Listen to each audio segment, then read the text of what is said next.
ใส่มะกรูด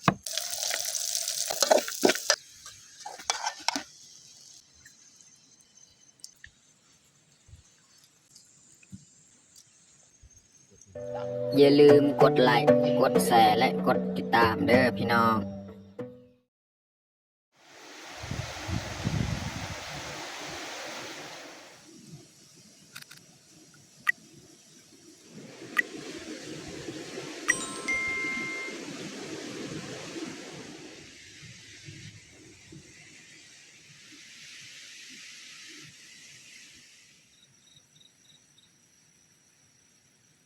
ครับสบายดีแล้วก็สวัสดีเบิร์ดสู่ครูสู่คนยินดีต้อนรับเข้าสู่สองบ่าวยืงเนาะ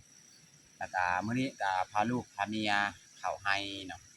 ก็คือเฮาสิเข้ามาเสียหญ้าสวนพริกเนาะ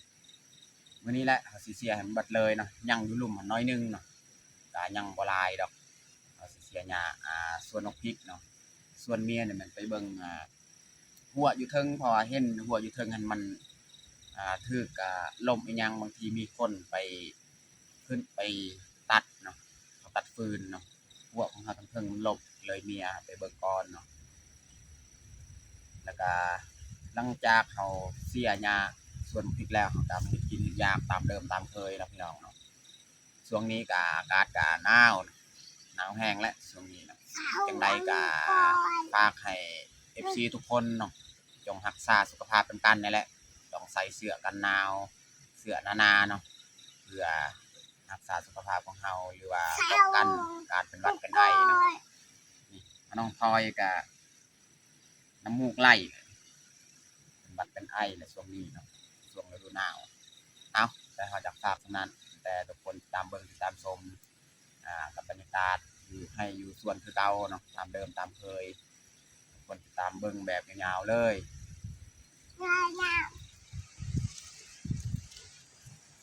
อันนี้เขาสิหาฮดพืชผักก่อนพี่น้องเนาะแล้วจึงค่อยไปเสียหญ้าเพราะว่ามีพืชผักที่เขาปลูกนี่แถวนี้ก็มีปลูกเนาะบอนที่เขาจูดเนาะแล้วก็ไปฮดผักอยู่ลุมฮะเนาะน้องพลอยไปนำเลย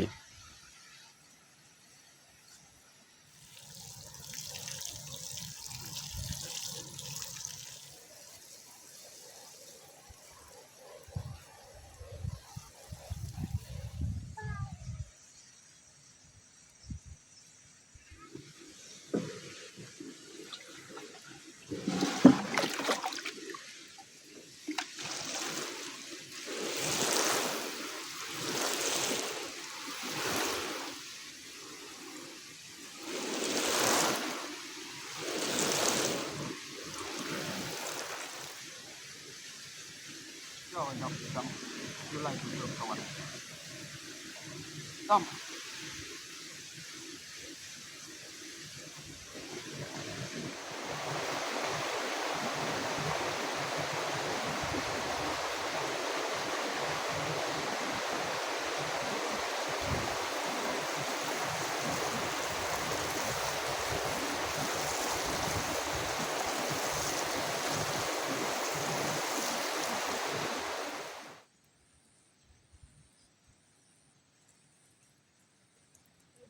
กระป๋อมพี่น้องเลยนี่พี่น้องเห็นกระป๋อมเลยนี่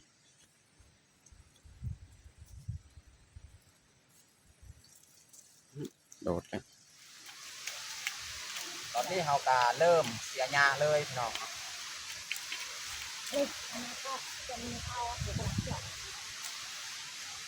ก็จะแปะจะอะไรจะเป็นอะไรก็อย่างนั้นขึ้น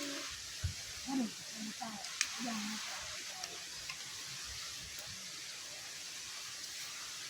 จากอะไรบ้าง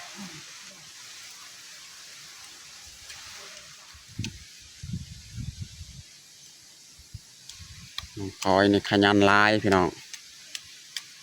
มาเสียหญ้าแล้วบัดนี้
มเกี่ยวไอ้หนักใหม่เต็มแล้วตกเลย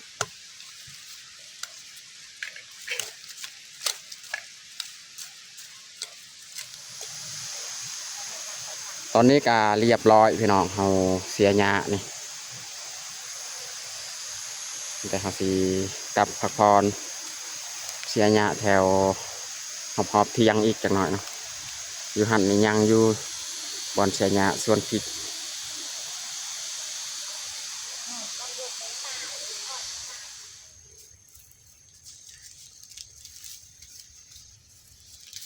พาน้องพลอยกลับเชียงไฮ้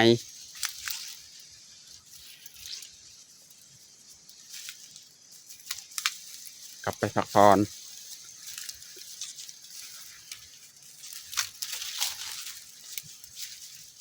อันนี้เมียจะเสียหญ้าอยู่นี่แหละนี่อยู่เทิงเที่ยงของเฮาแล้วเขาสิไปเก็บพืชผักสิมาเฮ็ดอาหารเที่ยงเนาะบอนนี้แหละบอนเดียวนี่คันแล้วตัวนี้ก็แล้วเลยถือว่าสำเร็จการเสียหญ้าสวนพริกเนาะให้เมียเสียผู้เดียวข่อยออกไปเก็บพืชผัก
เก็บผักตัวมันดอกนี่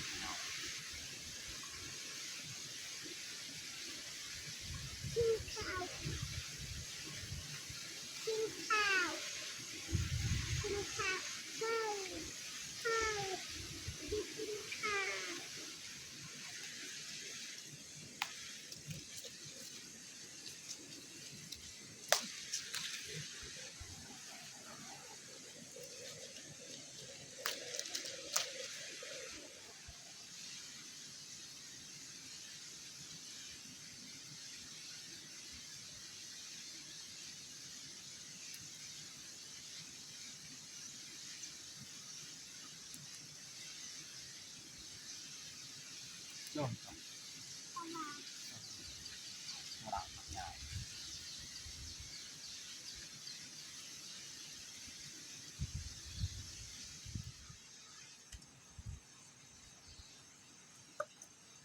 น้องพลอยเก็บพริกยัดใส่หม้อเอาไปล้าง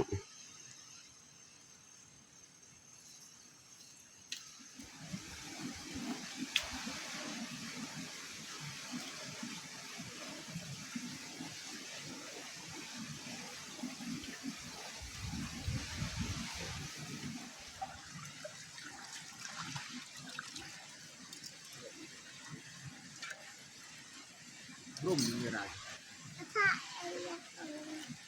ก็ที่หักในกันดาวบ้านนี่ที่หักดาวอะไรกุราน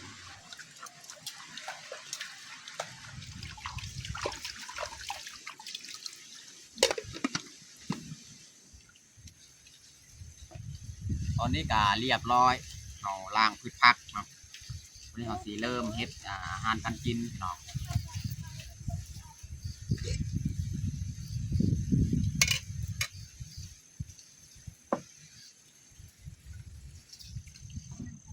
อาหารเที่ยงมื้อนี้ก็เอาสิเอานี่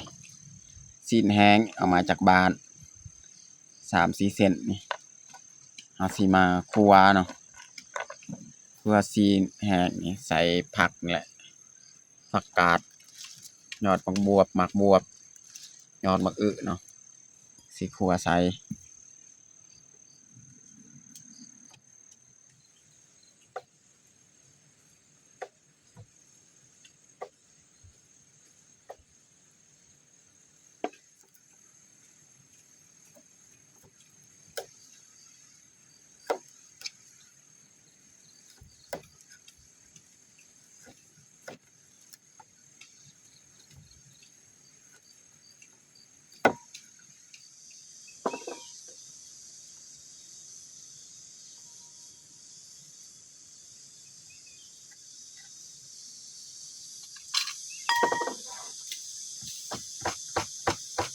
นี่เขาจะตำมักพริก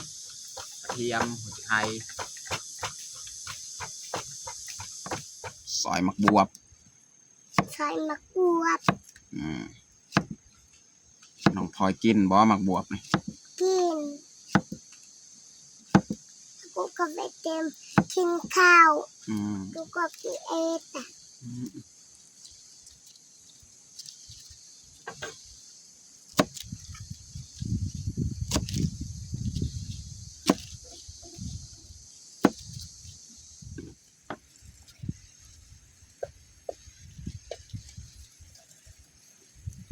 นี่เขาจะเริ่ม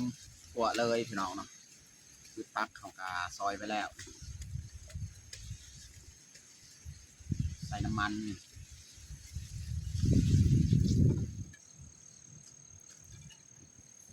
ใส่ประมาณนี้แหละใส่น้ำมัน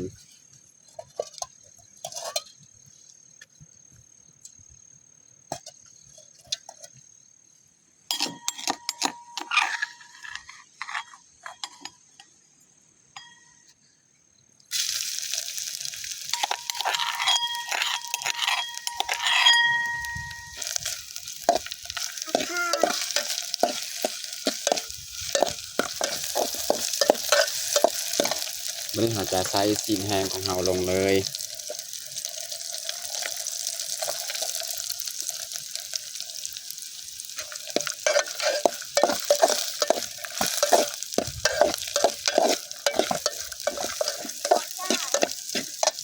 วันนี้เราจะใส่ผักของเราพี่น้องเนาะใส่มาบวบ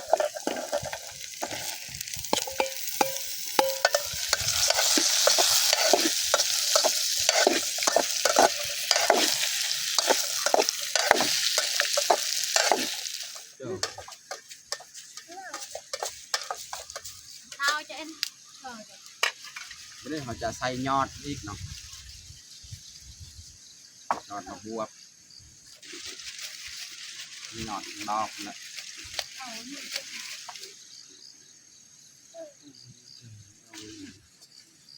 บาทไทยที่ต้องซื้อบาท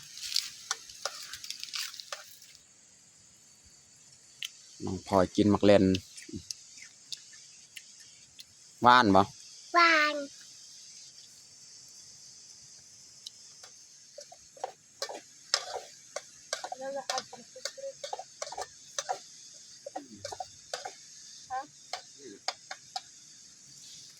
วันนี้เราจะมาใส่เกลือเป็นนัว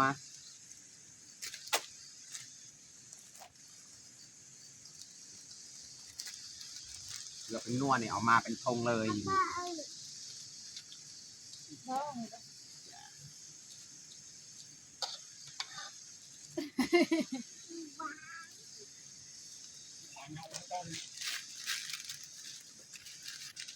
กุ้มกุ้ม เรียกอาชีพกายหนึ่ง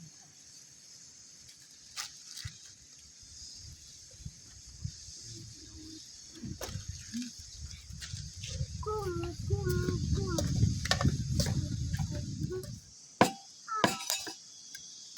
ซอยหอมป้อม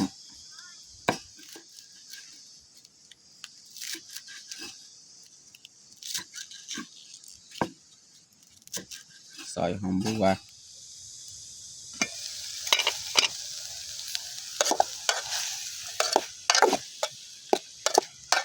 ตอนนี้ก็สุกเรียบร้อยพี่น้อง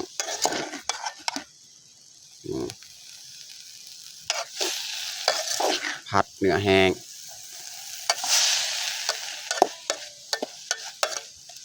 สุดท้ายเนี่ยเราจะใส่หอมปอบหอมบัวเนาะ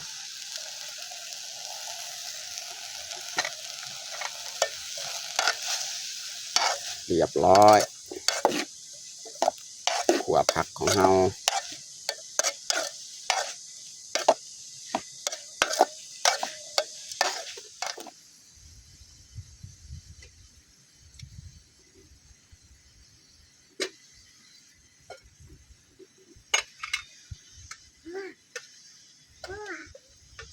เอาบะกรี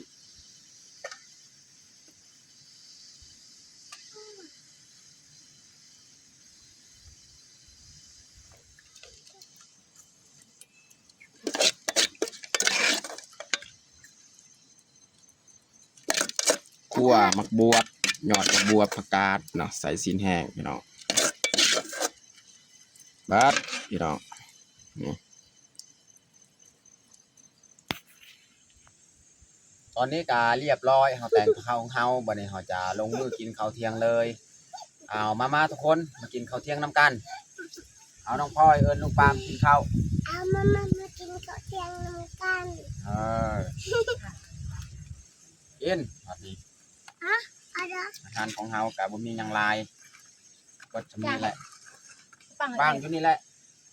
เอาบ้าง วางอยู่ลุ่มมัน เอา ถ้วย บ้าง อ้าว อารามมันจะ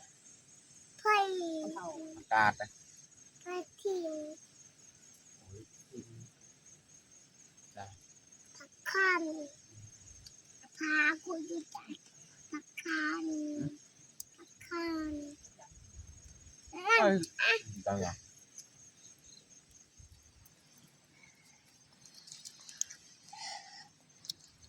ปังปัง แอน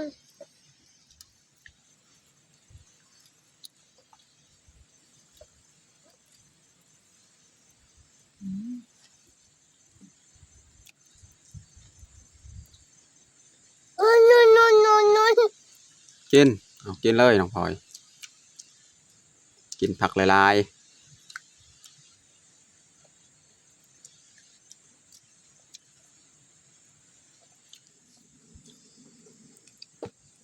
แอน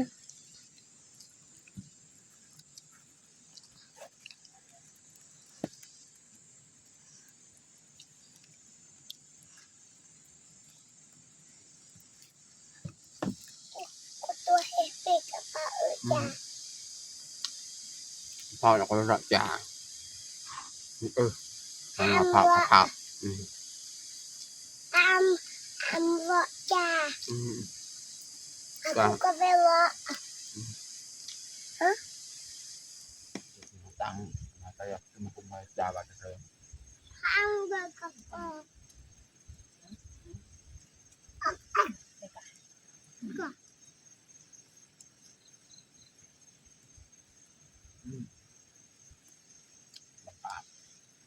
ปลากับเราจะเอาปากกาผักกาด